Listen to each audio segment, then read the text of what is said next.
And we are live. So this is the second session of our Starfinder campaign.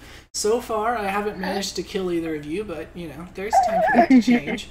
So we'll start out like always. Does anybody remember what happened last time? We woke up and there was this skull alien thing that ended up saying that we were owned by them and they wanted us to go on a mission to the space station to meet this guy who is a dwarf who's connected to these mining things. And then different things happen, like someone walking in on me masturbating and so forth. And then there was some plant growing porn. And then we flew down to the space station, saw the dwarf. I saw people sneaking up on the dwarf, and I waved at one of them like a fool. And shooting broke out, and now the dwarf is dead, and his blood spilled out. To be continued. Yep, that's a pretty good summary. So I'm actually, like I had mentioned I might do last time, I'm going to rewind just slightly to you guys entering the docks. Would you guys like me to reread the little description of what the docks are like? Yes. Okay.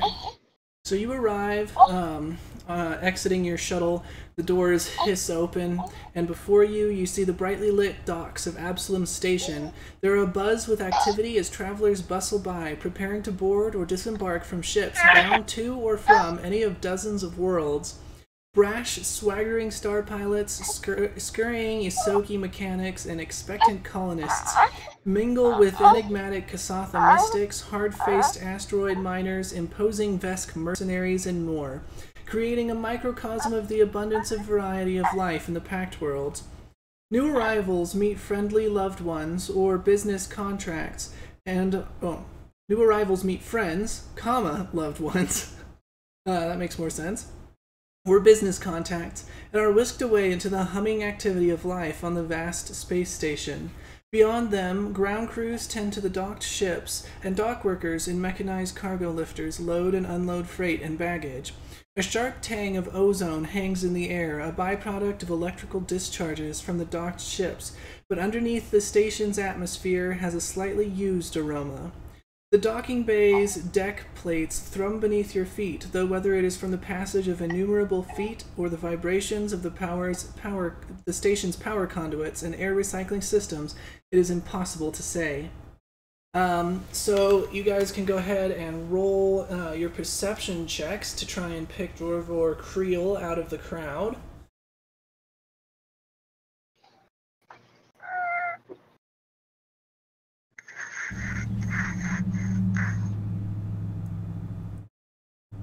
Hmm. 6. Wow. I have a -1. Zero Lab logged me out, so I'm getting back in. Okay, well, the results were basically the same, so we'll just go with the same as last time, because Rebecca got a 5 last time, I think. Which was also something bad. really low. But yeah, so we'll just go with... -1. I can't help it. We'll just go with the same as last time. So, Kima, you're able to pretty easily spot an older, distinguished-looking dwarf out amongst the crowd. He's wearing plain clothing, but you can see the symbol of the Starfinders emblazoned on his cloak. As he sees you exiting, he begins to wave at you. Rek, you see the same thing. However, you also notice on the left and right side of the area 6 figures. 3 of them enter from this entrance here and take up positions along here.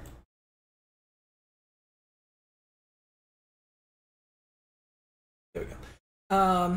And the other 3 enter from here and take up positions. You can see them on the other side. Can you tell me which among them look the most, I don't know, for lack of a better term, bad, I guess? Or do I need to do a sense motive? It probably wouldn't be a sense motive. You're going to need to roll your culture. Culture? Yes. There's no skill called culture that Yeah, I there have. is. It's right under computers. Oh, I have to go to the... I was on the play page. You have a +0 to it. Well, that's okay. So is my sense motive.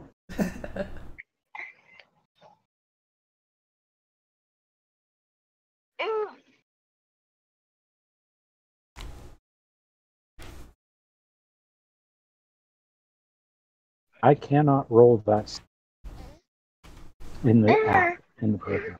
You just need to roll a d20 because you have a +0. Yeah. Okay. And I'll just do sense motive. 17. Okay. Okay. So, looking at them, the guys on the right definitely look a little bit harder around or rougher around the edges than the ones on the left. But both of them are definitely seedy looking characters, but the ones on the right seem to have, you know, gang tattoos and they're dressed very thuggishly and they look mean. The ones on the left are a little bit more down key, but also you would assume, just based on the way that they look, that they're probably some sort of gang members.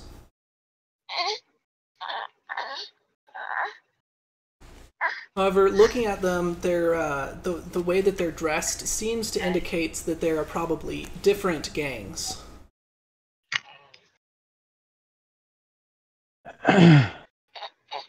Sprint bullet. So, on top of the dwarf. I yell. Everybody, go I ahead yell and do across initiative. to the dwarf.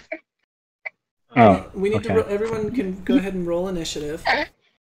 Well, since I noticed them, could I do like a surprise round? Well, you will get to act in the surprise round because you noticed them. Yes. Okay, cool. Oh God. Rebecca got My 8. initiative is 8. No, actually I got 24. I was rolling intelligence, not initiative. Okay, so 24 for Rebecca. I got 8. Oh, you got 8. Haha. Let me see. Roll these guys real quick.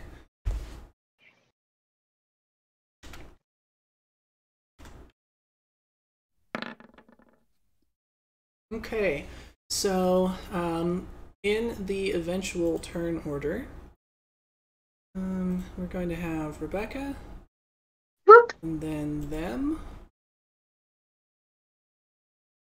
and then Wreckage. Right. Now, Rebecca, you won't get to act in the surprise round because you did not notice them. So we're going to be skipping your turn. So, Wayne, you can go ahead. I'll let you do what you were planning on before they act, as you see them kind of settling into position, because their turn this time is going to be settling into their spots. Okay. In this iteration, as opposed to last time, I'm going to yell across to the dwarf and say, "Hey, get your shaz on the ground!" Okay.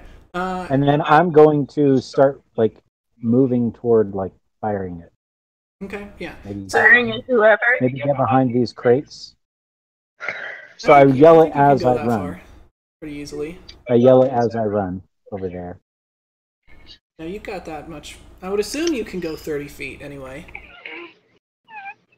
Let me look at my character sheet. But yeah, anyway, I yell that to him as I run over there. So I'm doing both. As my surprise round.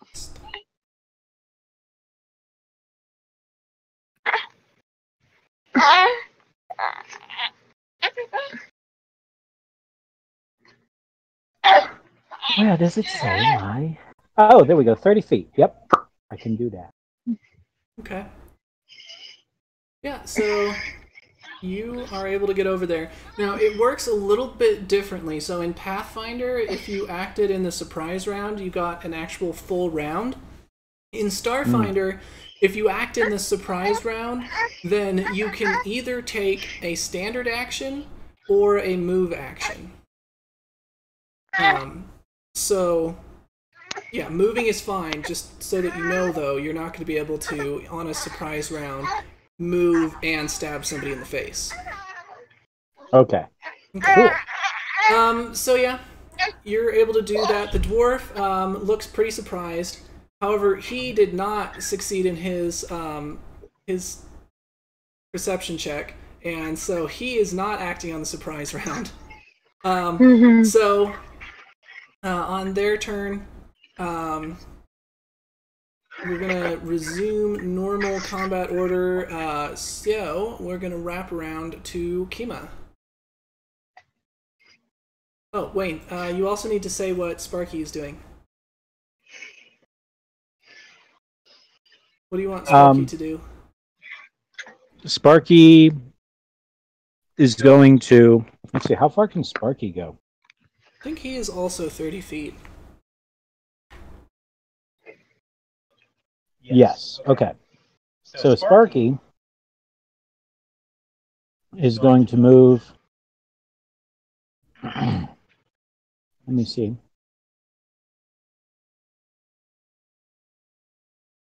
I can't move Sparky, can I? Okay. So Sparky moves here. You should be able to move Sparky, Wayne. Oh, there we go. You can't do it while you have the measuring thing. Okay. Sparky moves here and points kind of toward these guys over here. Okay. And has its shield up. Actually, does Sparky have a shield? I don't think he does. Now, he has guns. Okay. Sparky has his guns out. Because the sun is out. Heroes and guns blazing. Alright, so now we're around Akima. So you heard Rek yell at the dwarf to get some sort of random word I didn't recognize on the ground. I'm assuming it translates to his patoot.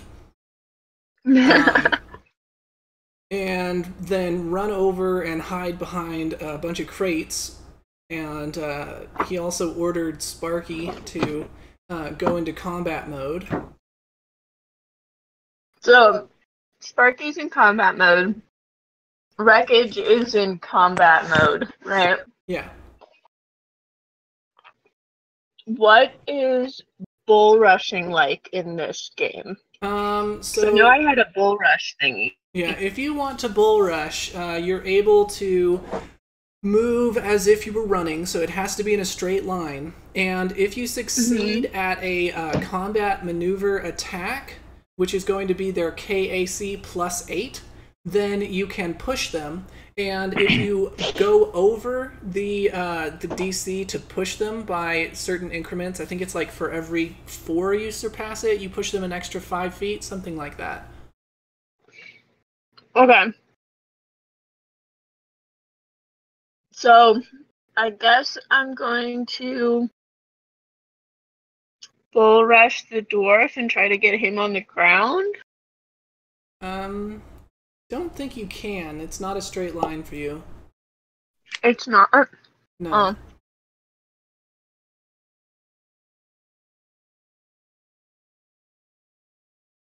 Oh, because I'm 1 over. Yeah. Also, it's 75 feet, and you can only. I think you can only go to double your I speed. can only go 60. Yeah, so you can't go that far. Oh, darn it. This game is rigged! I guess I am just going to, like, go into warrior pose or something, because, like, I have no idea what's going on. I just pictured you going into Warrior 1. You can always be like, Rack, what the heck are you doing? And he can be like, point, and then you can go after them. Something. Or so I'm gonna look Wreckage at, like, could remember to let people know that there are bad guys when that happens. So I guess I'm gonna look at Wreckage for a second while he's controlling Spark, and then I'm gonna be like, do you want to roll perception what again? Wreckage? Go ahead and roll perception again. See if you can, like, now that you know something weird is going on, maybe you can spot what it is. 15. Okay, and with weirdness going on and combat being entered, yeah, you notice the weird, shady-looking individuals taking up crouching positions behind barrels. I do not have the stun gun, right? We decided to go with the other thing. Yeah, you It have. wasn't on enough anyway. Yeah, you have a standard pistol, and then you also have your glove. Now you can, because there is no concept in Pathfinder of offhand and on hand. So you can have that glove in whatever hand you want as your main weapon, and still hold that pistol in the other hand without taking any negatives. And so you can shoot someone with the pistol as you're running up to them, and then once you get to them, stab them with your gauntlet.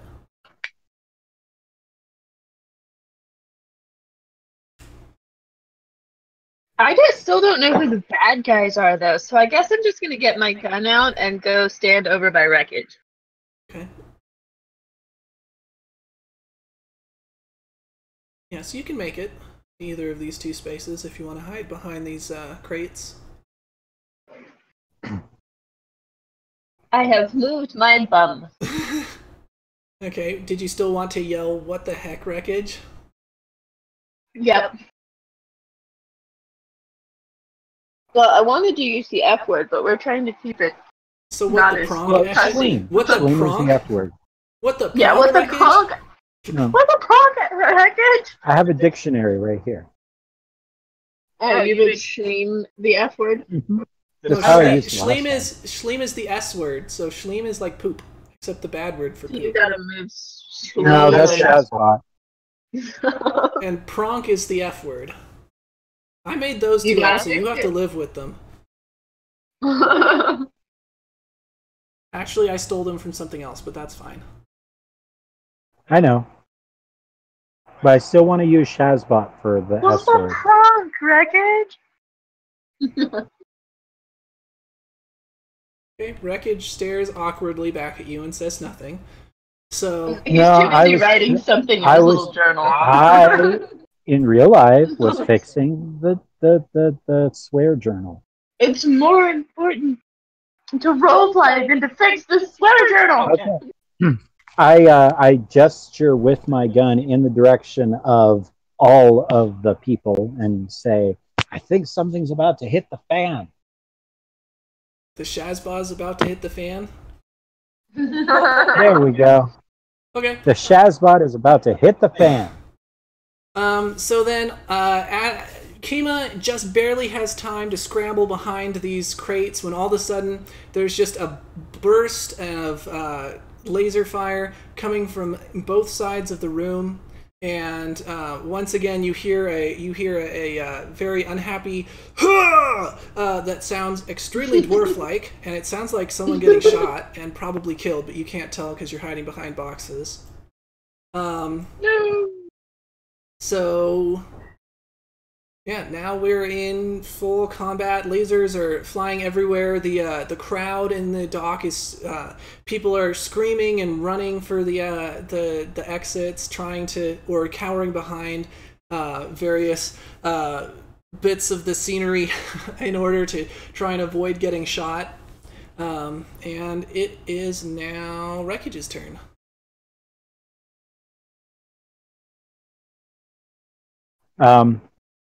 So what can I do right now?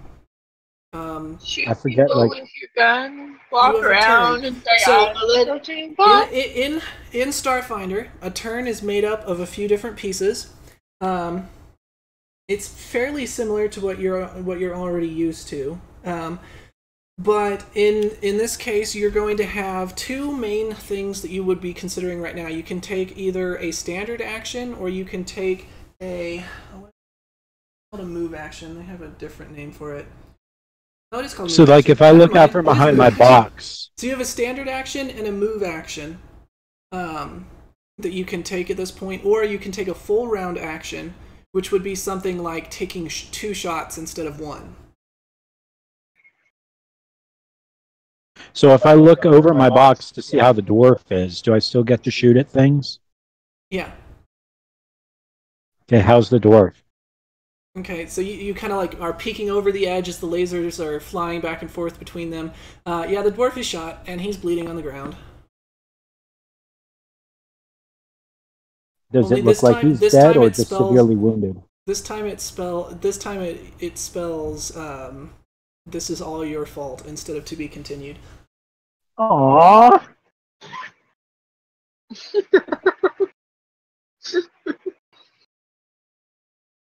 Okay, am I aware of this guy? Yes. Yeah, because I saw all of them. Never Yep. mind. Okay. So now so I should probably point out another thing. So cover in Pathfinder was very rarely much of a consideration. In Starfinder, it's going to be much more of a consideration. So there are different levels of cover.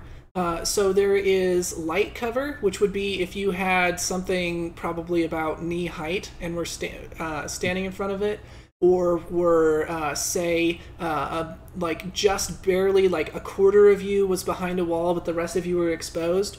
That would be light or partial cover, and that is going to be a +2 to your AC.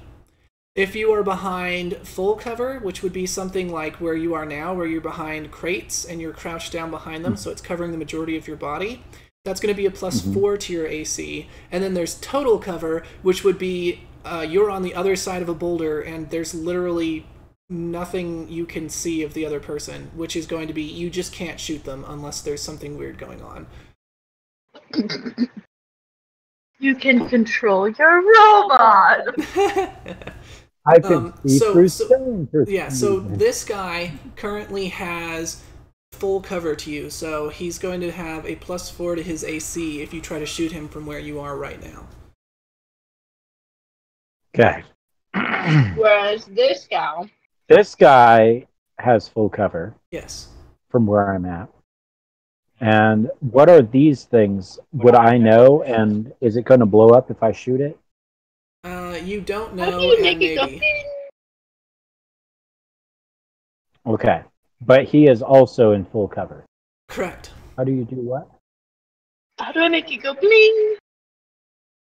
Oh, hold down the click button. Oh. And then if you want this one should have partial cover, I think. Yes, so this one over here has partial cover. I'm still not sure I'm comfortable picking sides in a gang war we know nothing about. Maybe we should just let them kill each other. That's an option. You can kind of just hide behind those crates. So, as Reggits pulls out his gun, I kind of yell at him, I'm not sure I'm comfortable picking sides yet. We know nothing about what's going on. We need to talk to that dwarf, and they shot him in the shaz. Well, if you'll hold your turn, I'll go put a band-aid on him. Not that it's going to help, but I'll be in the middle of gunfire and you won't. So what do you think we should do? Wait? Are they done killing each other by the time we've had this long of a conversation? Well, I mean, not really, because combat banter is allowed as long as it's not ridiculously long, so you need to wrap up your conversation fairly soon, or yes, you guys are going to forfeit your turns. My recommendation is we try to save the dwarf, or what's left of him, and let them figure this out until we know more. Can I have Sparky do something? Yeah, on your turn, which it is. Yeah. Which it is. Yeah, he doesn't have a shield, so that's not going to work. So never mind.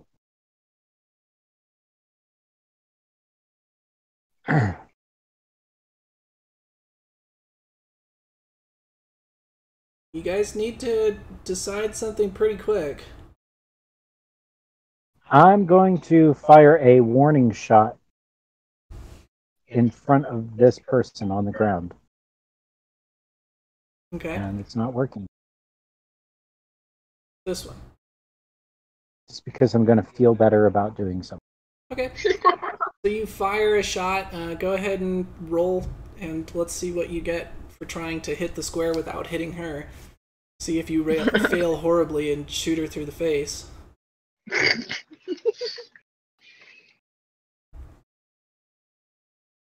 16 on attack. Okay. Yeah, so you're able to fire off kind of a warning shot. Is that what you want to do for your turn? Yes. Okay. Do you want Sparky to do anything? He fires off a warning shot there. Okay. So as soon as the laser fire coming from a an unknown position happens, you draw their attention, and they're immediately like, "Oh, there's more down there!" Kima. To both sides. I tried to get you to stay out of this. Kima's just gonna slap Wreckage in the back of the head really hard. Okay. Roll for damage. Oh, I'm dead. Are you gonna use your gauntlet? Use your claw gauntlet. Yeah, but I'm not gonna like poke him with anything. Okay. Did you want to roll anything for that, or just move on? No, I was gonna go ahead and roll it, but I'm still trying to find it. Oh, there it is.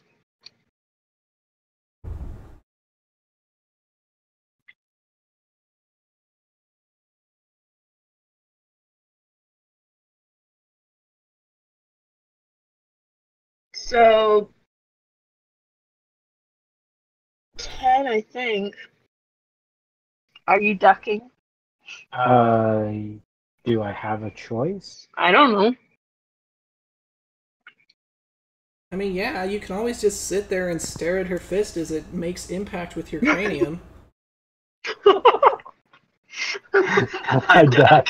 Okay, so yeah, she misses.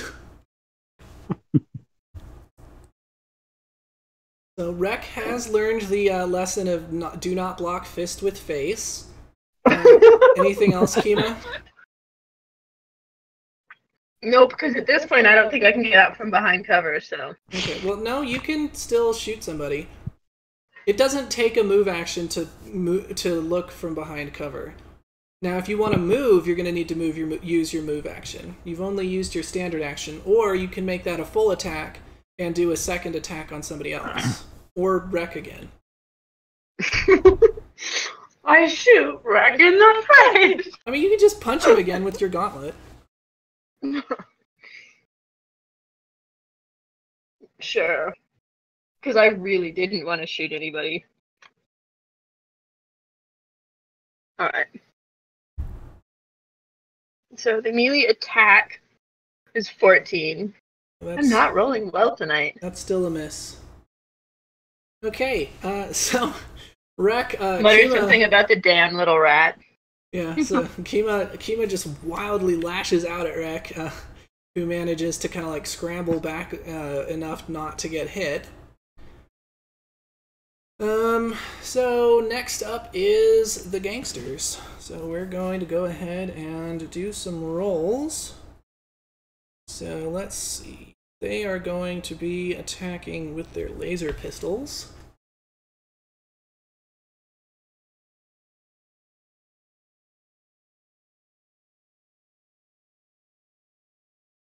Okay. That's a hit.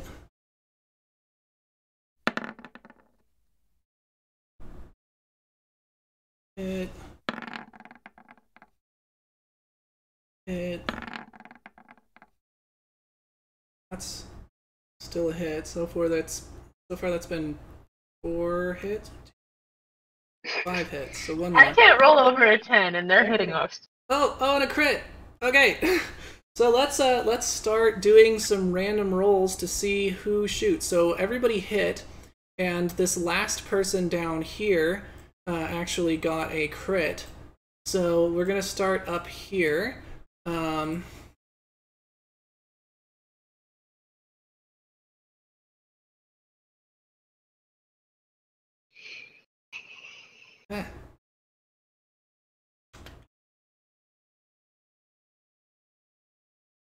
Guess it doesn't like. Oh, there we go. Okay. So This first guy is going to be shooting at Kima. What is your AC, Kima? Your EAC, energy connect, or your energy AC. 14. Okay, so yeah, that's still a hit even with the cover bonus. So that is going to do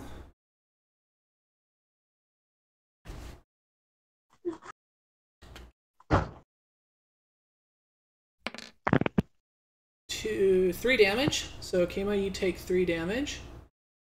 The next guy, I'm going to see who he hits. So he's going to shoot at the other team.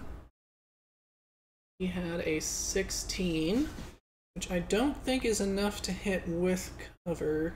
No, actually that's totally enough. These guys are weak.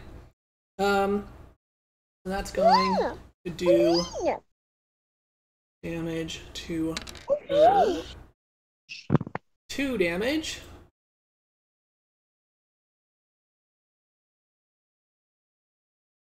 Two damage to me? No, 2 damage to this chick up here. Okay.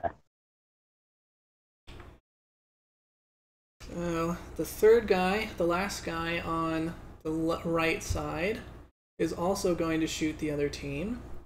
And yeah, that's definitely a hit. So he is going to do... Well, you promised to 5 damage to her. Now I will point out, even though I used tokens, it's not actually 3 girls and 3 guys. It's just 2 different looking gangs. Okay. But obviously it's not like 2 sets of triplets who just happen to be fighting each other.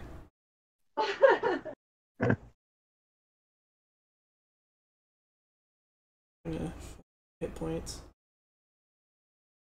I don't think that's enough to quite... Okay, yeah, that's not enough. Okay, so now the people on the left are going to see who they target. So it looks like Kima's going to get another shot at her, which is going to be an 18. And then she had... What was Kima's AC again? 14 plus whatever the cover bonus is. So that's just enough to hit. So Kima is going to take another 2 points of damage. This is all your fault, Wreckage. Okay, so the second one is going to fire at the other team. And a 24 is definitely enough to hit. Ooh, 5 damage to this guy. And then the last person who got a crit is going to shoot Wreckage. So let's see what the crit effect is. Okay. So you are going to take 4 points of damage, Wreckage. And you are the laser burns into your jacket, catching it on fire.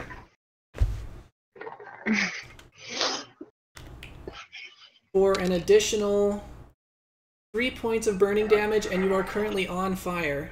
So you're going to need to roll fort save to see if you can put it out.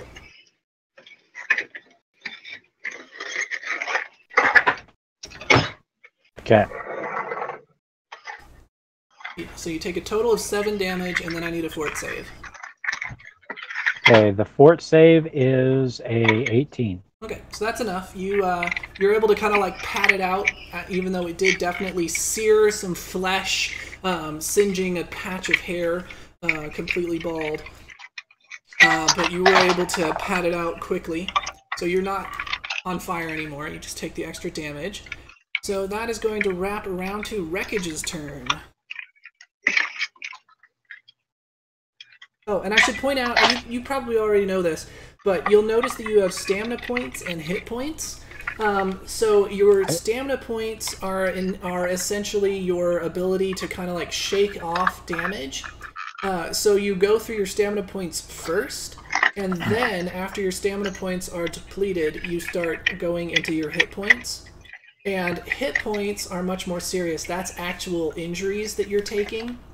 And stamina points you can get back by resting for 10 minutes and you spending one of your resolve points, which you'll see is the next resource down. So you have stamina, hit points, and then resolve points.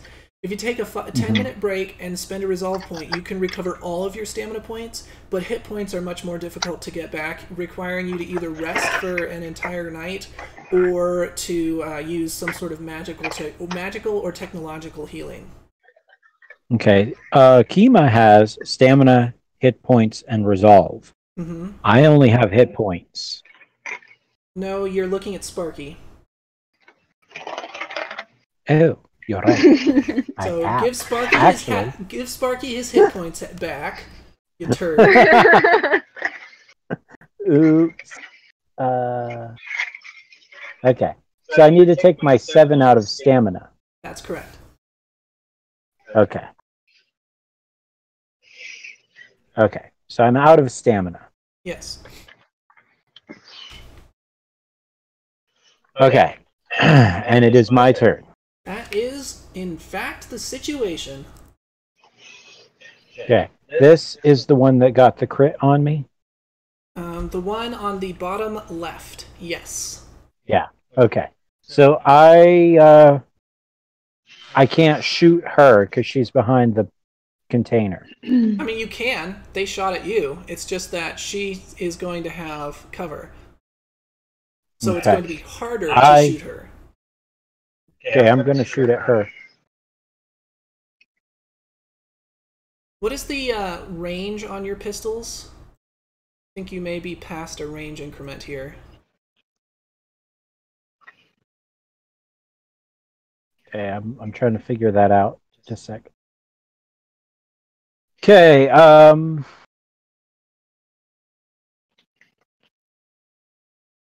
it says ranged +4? No, that's your attack bonus. Your right here, range baby. of the pistol is 80 feet. So you are actually just barely within a range increment, so you're fine. Okay. If you were 5 feet further away, it would be another +2. Okay. So I fire my laser pistol at her. Alright, are you doing 2 shots, or are you just firing once? I'm going to do 2. Okay. So that's going to... Now, both of those shots are going to be at an additional -4. She has partial cover, because she's kind of out around this corner. So she's already got a +2, and if you do 2 shots, both of them are going to be at a -4, so it's essentially a -6 to hit. But you get to I'm just firing in anger. I'm just firing in anger, so I fire both times without even thinking about it. Okay, go ahead and so my roll. First one, I'm not adding or subtracting anything. My first one is 21. Okay, that's a hit. My second one is 19. Okay, that is also a hit. So you score both of those hits. Go ahead and roll damage. Okay. And of course, if you roll a 20, let me know, because that's going to be a crit. But I don't think either of those were a 20. No, they weren't. So damage on the first one is 3. Okay. And damage on the second is 4. So I did 7 points of damage to the woman that did 7 points of damage per person. Okay, so total... Talk about an eye for an eye. Total of 7 damage. Good. Alright, now, of course, is Sparky.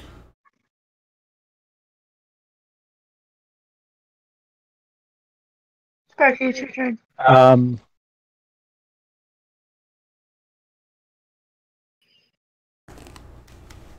Sparky is going to hold his turn and fire at the next person that fires at me.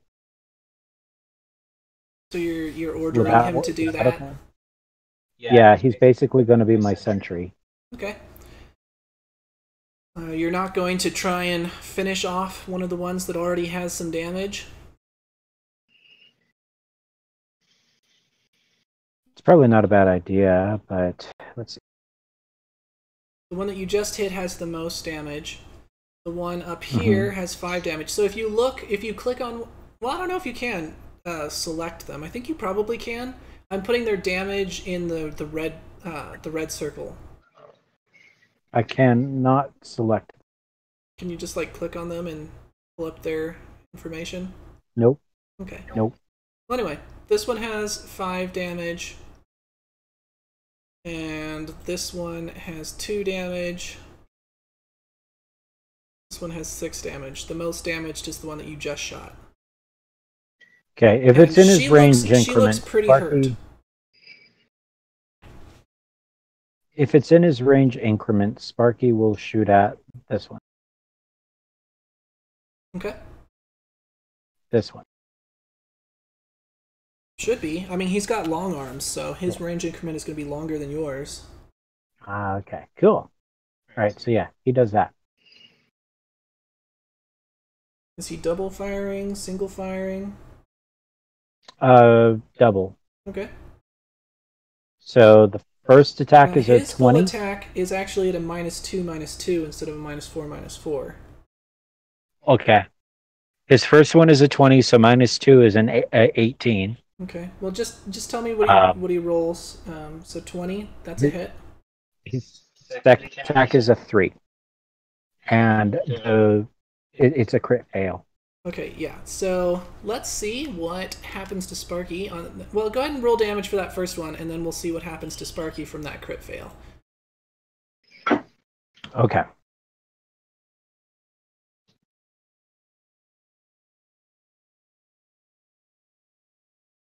Hmm. 4. Okay.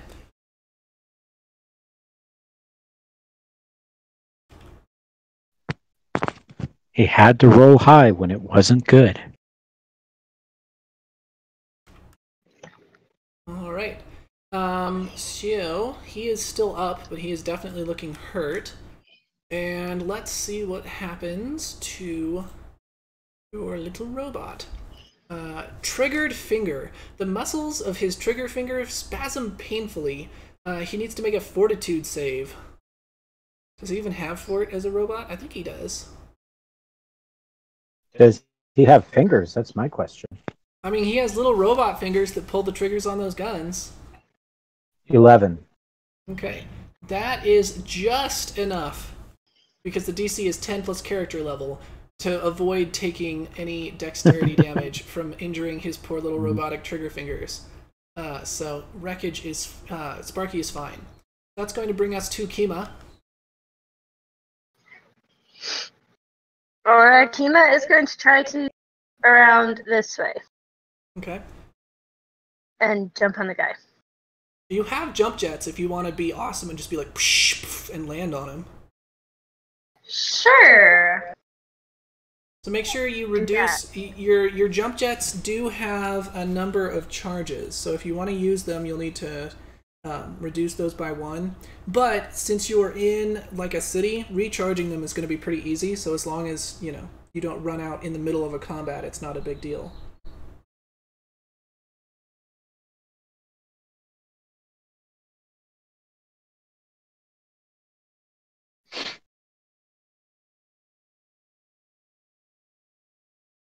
Hang on, I'm trying to find the jump jets. Found all kinds of grenades. Did we not give you jump jet? I think it's part of your armor. You may have to select your armor.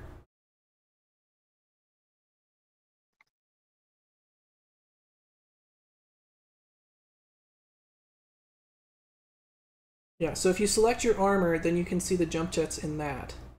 You can select the jump jets, and then it says usage, and you would just hit that up to 1. Okay.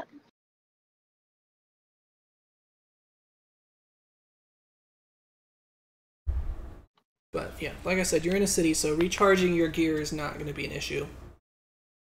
You're able to very easily just jump jet over that stuff and get right up in his face.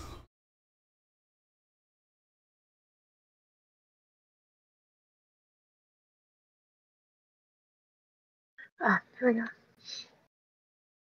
Awesome. So, where do I see what I have equipped in my little claw thing?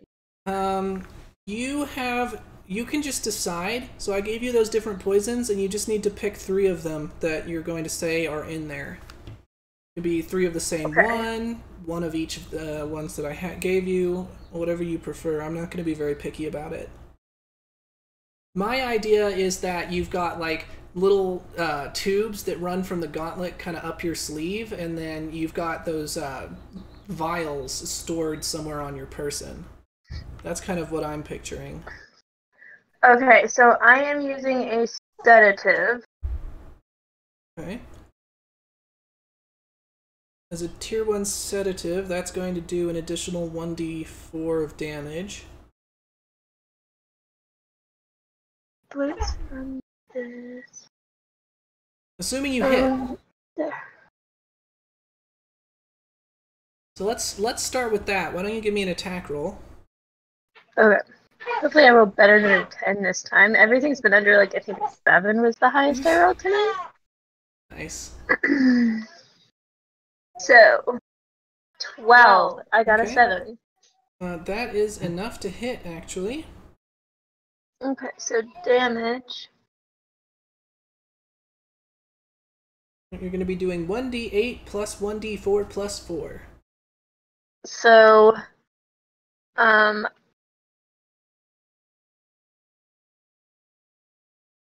how do I don't have dice out. I need a... What do you need to roll? I've got the one that's with it, but not the poison damage. Okay, well, you can always just type it in the chat, or I can. Okay, so your d4 is going to be adding 2 damage to whatever you roll. Okay, so 10. Okay, so a total of 10 damage to this guy? Yes. Alright. And I am trying to not kill him. Okay. So you're stabbing him in a non-lethal area and injecting him full of poison. Yes. So that's a lot of damage all at once. Not quite enough to technically kill him, but I'm going to go ahead and say that with that much damage at one time and the injection of the sedative, you stab him kind of in a non-lethal area in the shoulder. Yeah, sure. You just you jump jet over those boxes, and you come slamming down into him, stabbing your needle-like fingers, which have sprung out of your gauntlet, down right by the base of his neck, into his shoulder, down into his torso, injecting him with a sedative, and you see him convulse and then drop limply to the ground. Yay! I think that's my turn, or can I do more? Nope, that is it for your turn. So,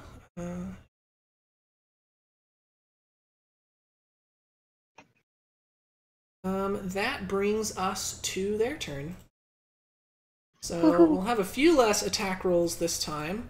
Well, I guess I should say one less attack roll. Let's roll some attacks here.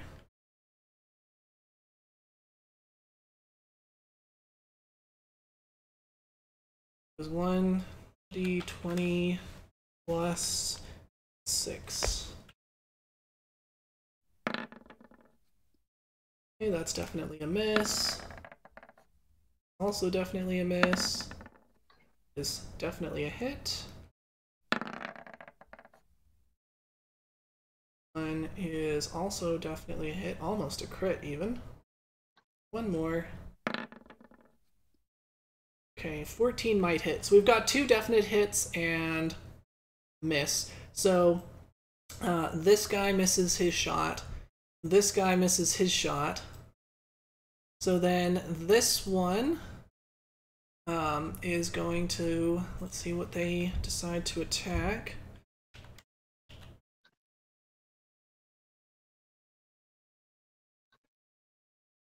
They are going to shoot at this guy here, which is definitely a hit. Slow.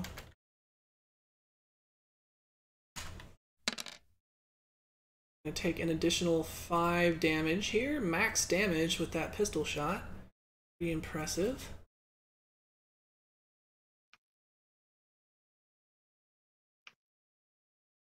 I think it's going to be enough to actually kill him.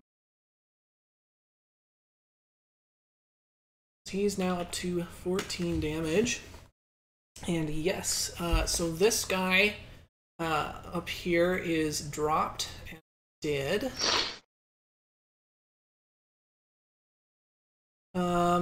Then this one also got a definite hit. So let's see what they shoot at.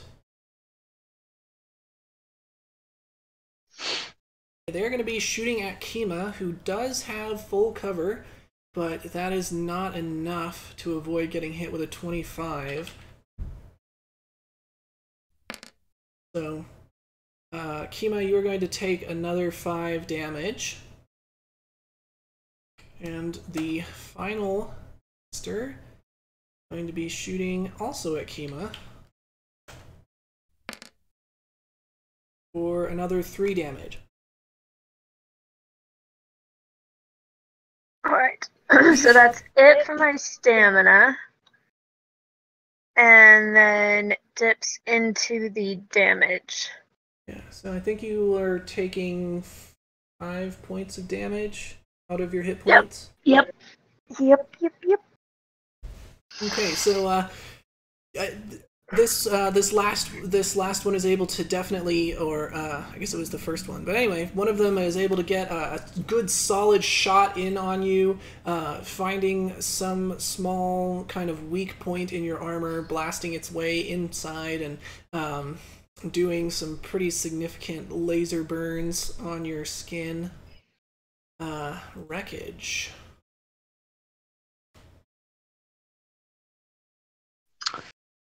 Okay.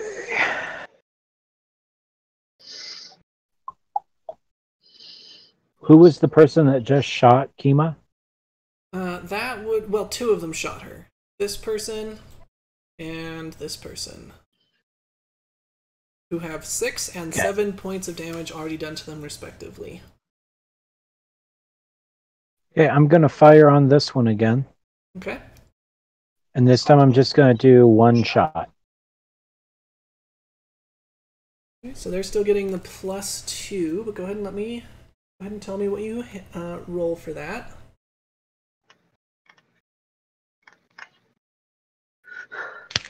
11. Okay, that is not enough, so you miss.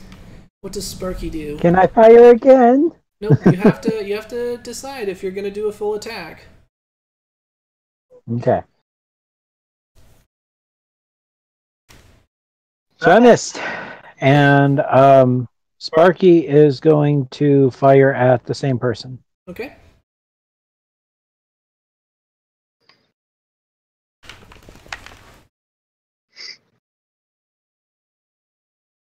Sparky got a 9. Thank you, Sparky. Not going to hit. So Sparky also misses. So that brings us back around to Kima again.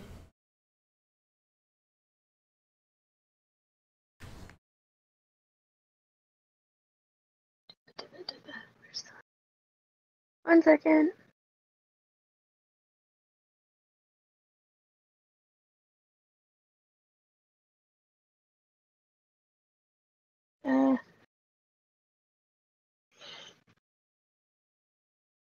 What are you doing? I had a plan and then I realized it wouldn't work, and so I was trying to figure it out. Okay, well, if you want a suggestion for I am me, going. Go ahead. What I would say is hop first 30 feet here, then another 30 feet here. Then this guy can't really do anything because he's got his pistol out unless he wants to attract an attack of opportunity. Because he would either have to switch weapons, or if he tries to shoot you, either way you get an attack of opportunity, and you have cover from everybody on the left side. Cool, that was where I wanted to end up. Now, So you won't awesome. be able I'm to gonna do attack, that. though, because you are going to have to use 2 move actions. Okay. I've done the thing and I'm going to take out the 2 hops. Okay. Sounds good. So it's their turn again. So this guy, yeah, he's definitely very surprised to have you suddenly show up behind him. And he is going to, I mean, he really doesn't have, like I said, any good options here. So he's going to kind of drop his pistol and try to pull out the club. So you get an attack of opportunity here while he does that. I'm going to do the same thing I did to the other guy with the sedative? Sedative, yes, that's the word I was looking for. Okay. So... Go ahead and give me an attack roll. He has no cover, so just a straight attack. Now I roll good. 18. Okay, yeah, that's definitely a hit. So, 9 plus 1 is 10. Okay, so 10 damage plus the 1d4 from the sedative? No. 9 damage plus 1 from the sedative. Okay, so you rolled the sedative yourself? I put it in the chat. Oh, you rolled a d3, though. A d4. Oh, it's not going to make that much of a difference. Alright, I'll roll again. Okay, so an extra 3. So you're doing 12 damage. Okay, so 12. Okay, so yeah, the same basic thing happens. That's actually 1 hit point away from just straight up killing him anyway. Yeah, the same basic thing. You kind of come over and he's not paying attention. He's worried about the other side who's been firing at him. And you kind of slam down in from behind him and tap him on the back. And he turns around seeing you land and drops his gun, fumbles at his belt for a baton that he has there. And then you stab him with several hypodermic needles right into his stomach, and you see him gasp and look up at you, and then just flop to the ground, unconscious. Well, probably look down, but yes. I'm very short. Okay, yeah, so he looks down at you. Well, he's crouching behind cover, though. Oh, that's true. We're both short. But yeah. Anyway, so this guy is also... Of course, I'm shorter than you are, but... This guy is also unconscious now. I will point out, one side has been dropped. Now might be a good time if you wanted to de-escalate. Or you can try to kill the other side too. That's entirely within your bounds. Yeah, it is their turn still. So seeing the other side drop completely, you see this one up here kind of looks over and go ahead and give me a perception check. Both of us?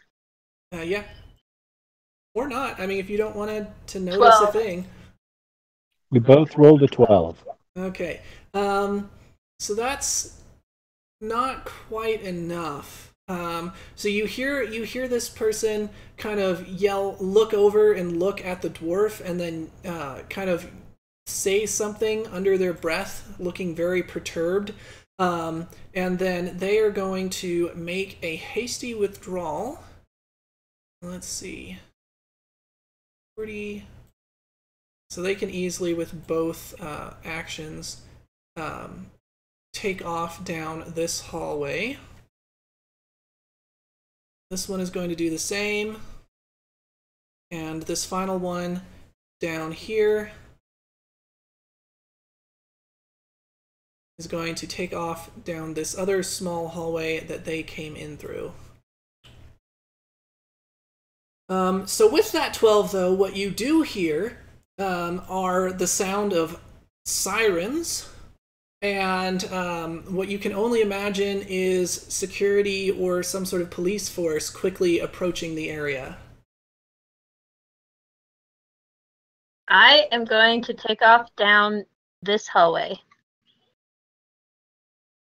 Assuming that's not where the sirens are coming from. It is not, but I will point out that you do know that there are definitely security cameras around. Oh yeah, so it's kind of pointless. So, I mean, you can leave if you want to be on the run, but, you know, you're on camera at this point. Now you can She if you is want to be on the run, take off. But, So- yeah. Every single round, she has looked at me and said, "It's all your fault." Well, So I'm gonna she's not yell wrong. as I kind of run over towards the dwarf. This is all your fault, Package! All your fault! I run to the dwarf, and Sparky is right beside me. Okay. Sounds good. So, is the dwarf alive? Yes. Go ahead and give me a heal check.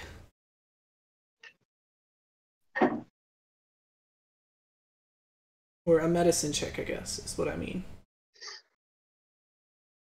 Cool. I think I'm the medic. 17. Yeah, he's super dead. He took a blast bolt through the neck, and not only did it rip out like half of his neck, he also then bled on the floor for a pretty prolonged combat. Oh, crap. So he is Good super job, super dead. Now, you know what they say. Once someone is fully dead, there's only one thing left to do. Go through his pockets for loose change? So would you like Which is to... exactly what wreckage begins to do. Okay. So as you go How through... do you feel about that? Does your character do anything? When I start rooting through his pockets for loose change? Let me know if you find anything useful.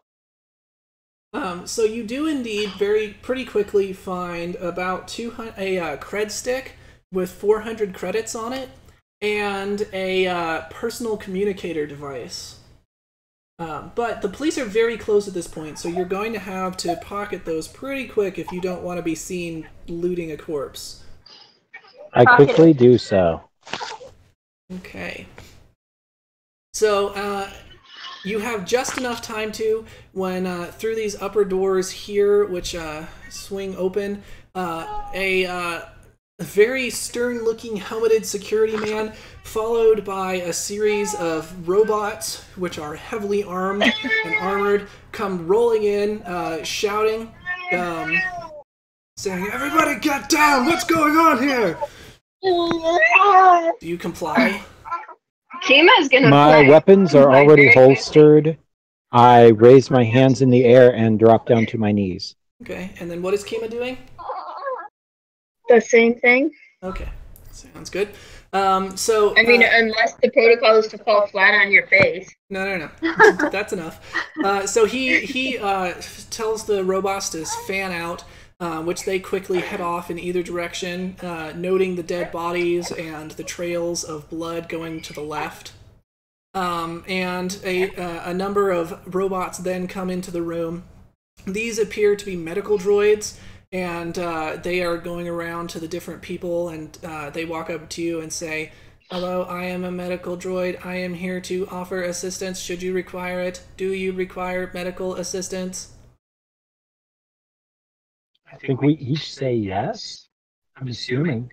I say yes. I say no. Okay. So the I don't know how this works. I might be their slave for life. I'm already one person's slave for life. You're just a hard ass. So the I robot keep using says, words. Ah! So the robot who wreckage says yes, and the robot says, "Very well. Please deposit 50 credits, and I shall administer medical attention." Sir, I am a medical robot. Are you in need of medical attention? You found 500 credits on the credit stick. That's true. I use the credits on the credit stick and get medical help. Okay, so those are coming out of your half of the credits that you guys gathered. But yes, so you deposit 50 credits, you wave the cred stick in front of the robot, which has kind of proffered a little reader, and you see the number on the cred stick decrease by 50, and then the robot reaches out with a large kind of manipulator arm, at the end of which is a syringe, which it presses against the right side of your neck. You hear a pneumatic psss, noise, and you can feel the healing nanobots flooding into your system, repairing the damage that you've taken. Unfortunately, the singed hair is still singed, but the flesh is quickly recovering back to its pink and pristine status. Woohoo! So go ahead and put yourself at full hit points. Yay! So after a few minutes of kind of going around, you can see the robots that were fanning off have returned, and they're starting to question some of the people. And are you two actually like super separate like this? Like, I don't know who this person is.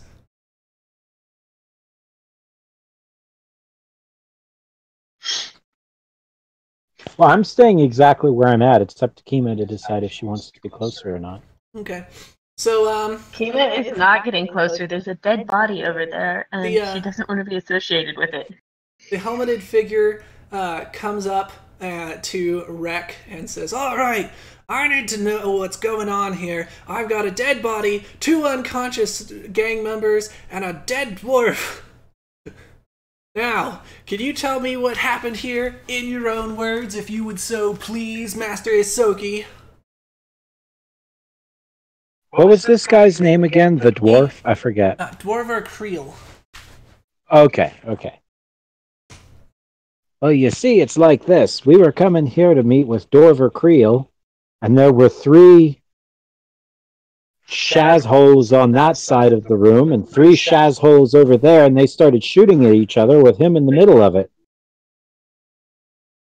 Sounds like just an innocent caught in the crossfire. Would you like to explain, though, how you found blast holes on the ground that look an awful lot like they come out of one of those, he says, pointing at your weapons, and others that look a whole lot like they probably came from that, he says, pointing at Sparky. And Sparky just says, "Would you like a muffin, sir? I am a great muffin maker." "I don't want a goddamn muffin," or I don't know, whatever the space equivalent of that is. I don't want a I don't know, Bismarck damn muffin." It's Graham. I don't want a graphing muffin. Well, you see, once he got wounded in the crossfire, we tried to stop the firing altogether by firing some warning shots. Yeah, I'd believe that, except that there's some dead people here, and I can guarantee that if I look at that security footage, you shot somebody. Not just the ground, but a living person.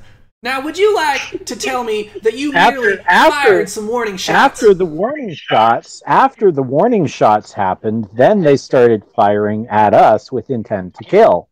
Yeah, you shot at them. I don't know what else you expected there. Maybe that they would go, "Holy cow, somebody's shooting at us that isn't part of this here shooting match. We're going to get out of here." Yeah, 2 hardened gang groups, and they're shooting at each other already. Third person starts shooting, and their answer is to leave. What am I supposed to do? Look around this room. Do you see these cowardly, huddled masses who are still recovering from the shock of what happened to them, but did not fire back? That is what I expect of you, civilian. Exactly. They're coward, huddled masses. I'm not like these plebes. Thank God. I'm going to take action. You're lucky. You're lucky. The law's on your side, assuming that your story is correct, which we will see whether or not the facts corroborate that. But if your story is correct, this will be counted as self-defense, and you'll be free to go. However, I would ask you to please kindly stay right the pronk where you currently are while I go ascertain a few more facts. Now sit down and stop your moaning. So a robot has come over to you, Kima, and it says, "Hello, I am Investigation Bot 345. It is a wonderful thing to make your acquaintance today." Thank you. I was just in the area, like you are, and I happened to run across this gunfight, and I was just wondering if you would be, a swell pal, and maybe tell me what happened. Good cop, bad cop match. I was here to meet with that guy. They started firing. Hey, little rat that over little there? idiot of a rat. No, the dead guy. Oh. I was here to meet with the dead guy. Which one? There are 2 dead people here. Could you please illuminate? The dwarf. Oh, thank you very much. Noted. Please continue. The little rat man decided to start firing. Well, since I was with the little rat man, who I met this morning, because we were both supposed to meet the same guy, so they started firing at me, so I went and sedated the 2 unconscious guys in an attempt to make guns stop firing. Oh, yes, I see. So that was your handiwork. That was great stuff. They will think twice before going back to a life of crime again. Are there The any... dead guys will? No, the 2 that she knocked unconscious. She didn't kill anybody. She sedated 2 guys without doing any killing. Unlike somebody I'm staring at. Hey, it's not my fault I have laser pistols instead of poison. Technically, Wreckage didn't manage to kill anybody either. The only guy who died was shot and killed by the gangsters on the left.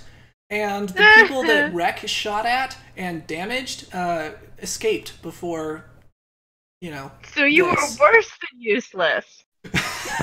Not only did you dragged us into this fight, you didn't even kill anybody. I mean, she's not wrong. Yourself. Are there any other details you would like to provide for me for my analysis before I move on?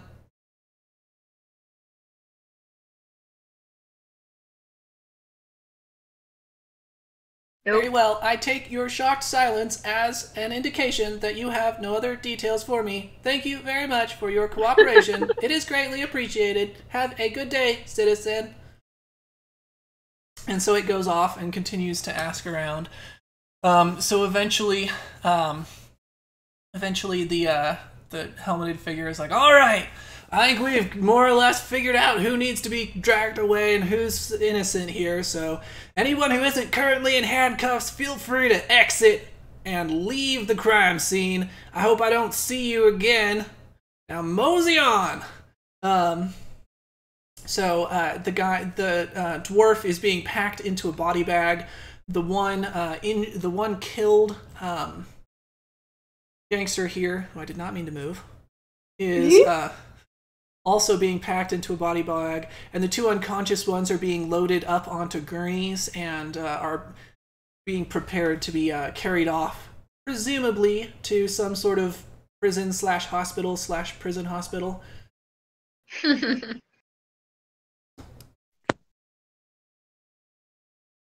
So I'm gonna kind of grab Wreckage, kind of by the ear,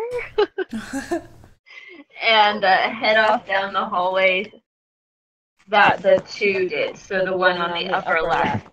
I'm kind of walking/bouncing backwards, going ow, ow, ow, ow, ow, ow, ow, ow, ow, ow, ow, ow, ow, ow, ow, ow, ow, ow, ow, as she's pulling me by the ear. So I let go of your ear and grab your tail. Start pulling you down the hallway with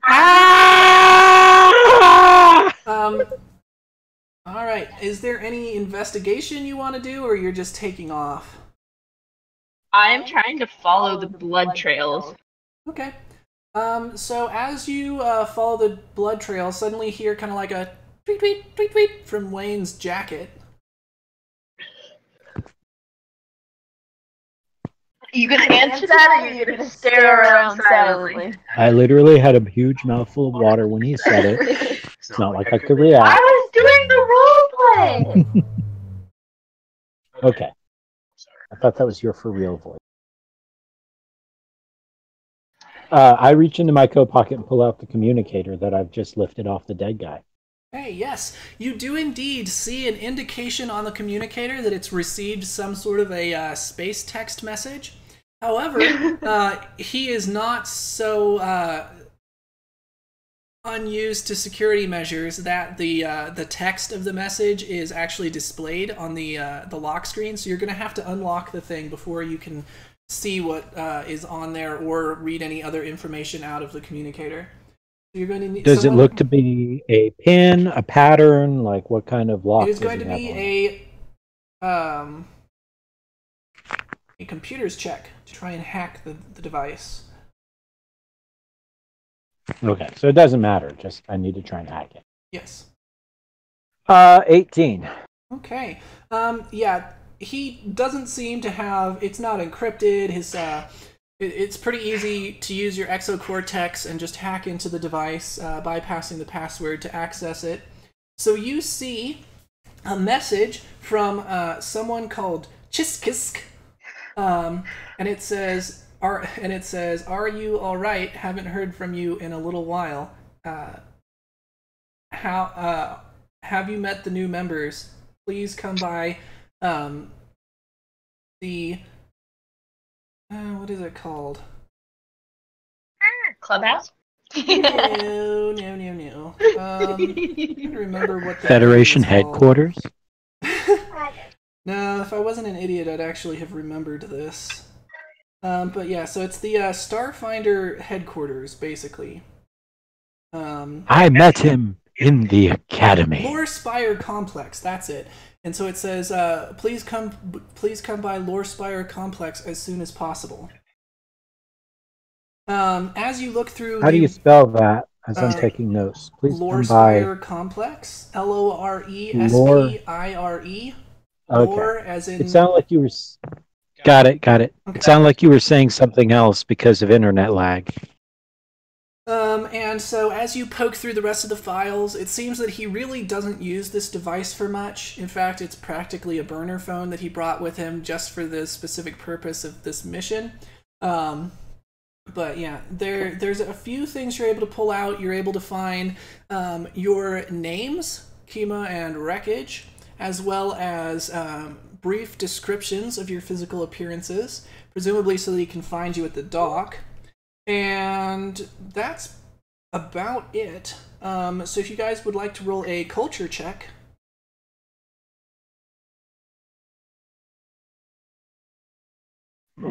19. Holy mackerel! I have a +0 to that. I got a 19. Yeah, so you recognize the name. You recognize not only that the Lore Spire Complex is the so you're like, this whole time your memories have been like this weird mishmash of nonsense that's all foggy and hard, and occasionally you're able to pull these glimpses of the past out, and this is one of those times. You find yourself remembering that the Lore Spire Complex is the headquarters of the Starfinders, and you actually recognize the name Chiskisk as a high-ranking Starfinder on Absalom Station.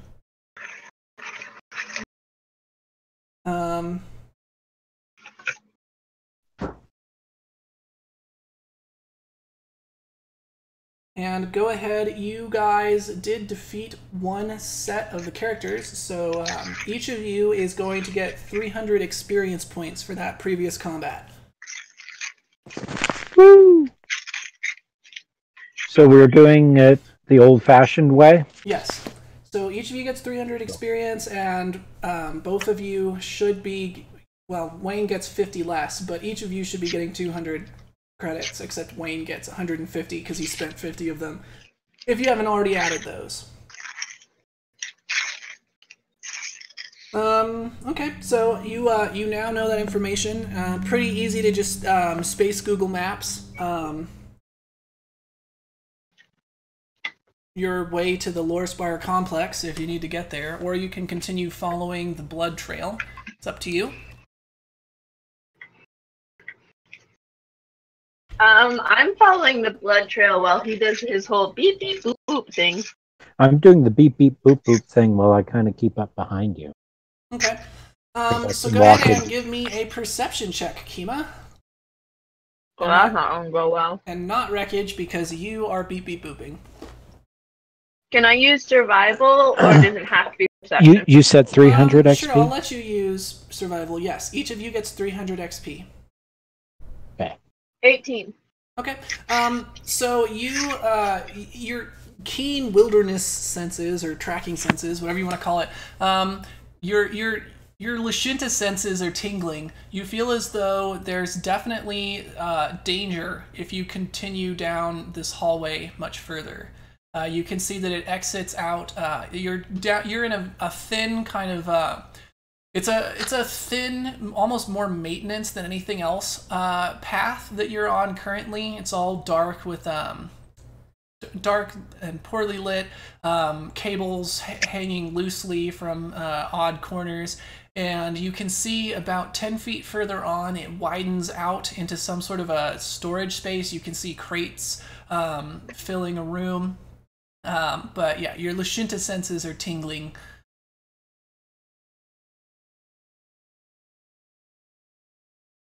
So I'm gonna stop.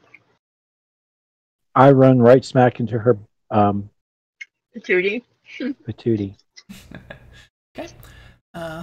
You have a rat. Right smack into her shaz. There's a rat in between your shaz cheeks. Lovely. So I just kind of like grab his nose, turn him around, and start walking the other way. Okay. So the communication device was directly in front of my face. So it's one of those where like my hands with the communication device ran into you first, and then my face ran into the communication device. Okay. That is an important detail, I am sure. It is, because right now my nose hurts because it was hit by the communication device. Okay. So yeah, you're now going the other way, back toward the docking bay 94, where you first entered the station. What are your plans? Why are you going that way? Here? They went that way. To go forward. How do you know that? I've been in a lot of battles, I think. I like that. Meh. So what'd you find out? I found out, well, I figure I was kind of sharing everything as it happened, because we both recognize. Okay, so then I used my phone to Google Maps, to space Google Maps the way to get to the place. Okay. Yeah, so that's a pretty easy path. It gives you a little lights up on your heads-up display, a little path along the floor. Just a blue line on the ground to follow. Basically, yeah, just follow the blue dots and lead you where you need to go. It was a joke that you got. We can move forward. Yeah. No, I was just going to tell him, if you liked the movie Gnomeo and Juliet, you should check out the sequel, Sherlock Gnomes. Okay. So, you guys are heading to the Lore Should Spire we go complex. ahead and wrap up now? Yeah, probably. I mean, it's a little... Seems like a... Well, let's go a little bit further. Okay. And then we'll wrap up. But yeah, that combat went really long. Hopefully, as you guys learn your characters, we'll go faster. But yeah, that was there was slow. A lot of questions and looking and yeah. So yes, you guys make your way to the Lore Spire complex. It leads you all the way from the wings where you had docked, or the arms where you had docked, through the ring, which is a middle class area of the city. It's outside of the dome, very urbanized and crowded, but not so rough around the edges as the arms where you had been before. You're constantly surrounded by this writhing mass of living creatures going about their business. It's like New York on steroids. Nobody has any personal bubble whatsoever. As they're just rubbing shoulders against each other, getting around. Then you enter the dome, which is at the center of the Absalom station. As you enter the dome, it completely changes. You've gone from this fairly clean and livable area to just a whole other level of extravagance and comfort. The dome actually has simulated day and night cycles, so As you look up, it seems as though you are on a planet sometime in the early afternoon. The sun is kind of starting to go down. You can actually hear the calls of some wildlife, birds, and some insects around, though you can't spot any.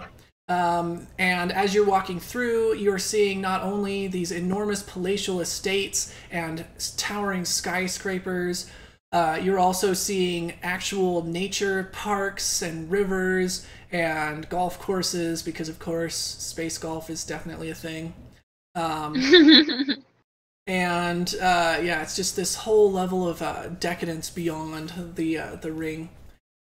And eventually you come up to an enormous spire-shaped building, thus its name, stretching up for what seems to be hundreds of stories into the air.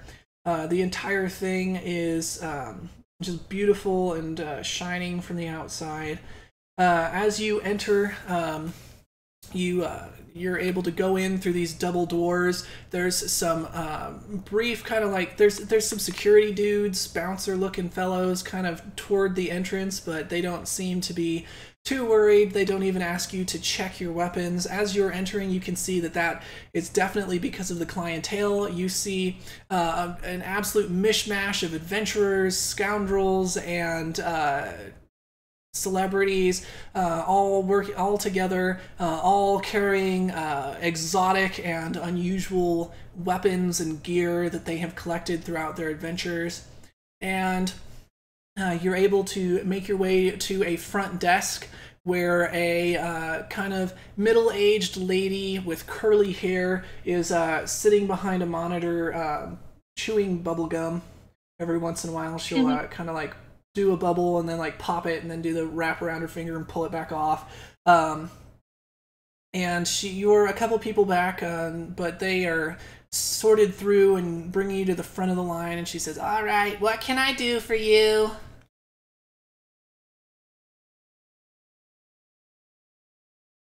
Wreckage, this is your moment to shine. Wreckage just died. Oh no, we've got another dead Ahsoki in the lobby. Clean up on aisle 3, please. We have another dead rat folk. Excuse me, are you with this dead rat? Well, kind of. Does he do this often? Are you sure he's not actually a possum instead of a rat? Nope. Who you calling a possum? Wreckage says as he jumps off of the floor. I come out of my daze. Oh, good. The rat is alive again. Hello, sir. What can I do for you? We're here to meet with Chiskisk. That person. Chiskisk. Why can't I say this? Chisk. Chisk. Kiss.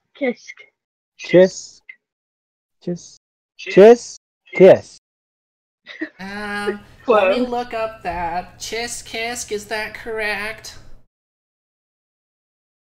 Yes. Very good. Let me see. Wreckage said it correctly. I just can't speak tonight, apparently. They do seem to be available at the moment. Do you have an appointment? In a manner of speaking. Tell him that the dwarf guy sent us. We were sent by Dorvor Creel. Okay, yes, that seems to be correct. Very good. Let me ping him and see let me ping them and see if they can take you now. So she types at the keyboard for a couple seconds. All right, they said that you can come in. Please follow please follow the red guide bot over there so you do not get lost on the premises. Do not touch anything that I wouldn't touch, and do not stray from the path the robot leads you on. Have a good day, and please come again. So there's a red robot that well, actually she asked your names. Do you give them? Yeah. Okay, so there's a little red robot that has Rek and Kima on its screen, and it's kind of like bobbing around by one of the elevators. Okay, I follow it. As do I. Okay. So the robot goes, "Oh, hi. It is so good to meet you. I am a guide robot and I am here to take you to your destination. I hope that you have a great experience here. Please feel free to ask me any questions. I am a font of knowledge." So he leads you into an elevator, which then rides up. Do you have any questions you want to ask the robot before you get to the end of your elevator ride? Nope. What is Chisk Kisk?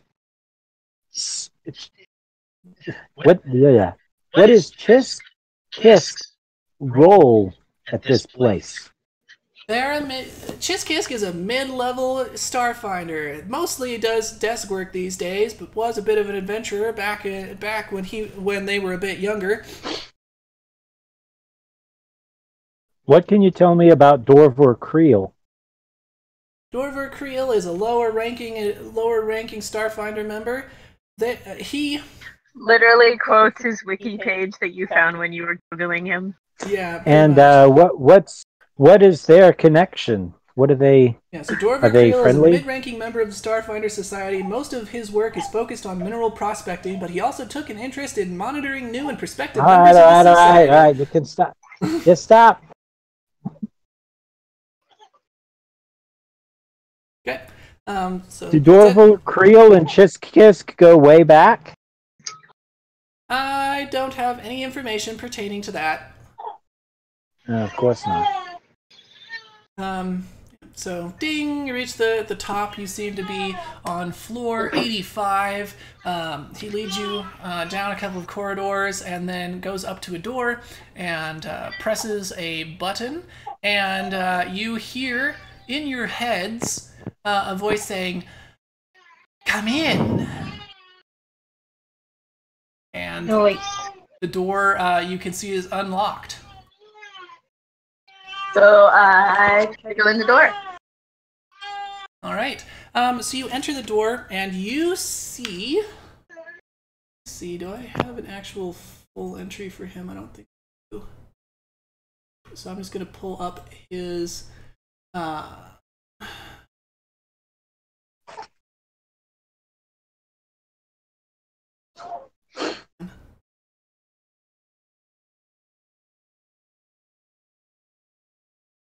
Here we go. You see this guy. Oh, he's one of those people. An insectoid creature that you guys recognize as being a Shirin. And they look around kind of expectantly. So Kima has gone in. I'm assuming Wreckage you follow. Yes. So you come in, Sparky comes in, he's looking kind of still expectantly toward the door, and then after a couple of seconds, its antennas kind of droop a little bit, and it's you hear in your heads, wasn't there supposed to be a dwarf? Well, on that point, we have some bad news. Seems that there were a couple of rival gangs at the port, and Dorvor Creel met his end in the crossfire. He keeps saying he. It's a they. Point that out. It's not a he. They kind of look. You can see their whiskers droop, and then they say, "Oh, that is very terrible news. For you see, to be continued." Dun dun dun. Dun, dun, dun. I expected the door to open and for there to be a big sign that said, "To be continued." Dun, dun, dun. All right, let's wrap up. Yep, we are wrapping up. So, real quick, let's do. What did Wreckage learn? I learned that sometimes even when you take a gun to a gunfight, it doesn't mean you should use that gun. There you go. What did Kima learn? Wreckage is an idiot. Wreckage is an idiot. I mean, I never already knew it.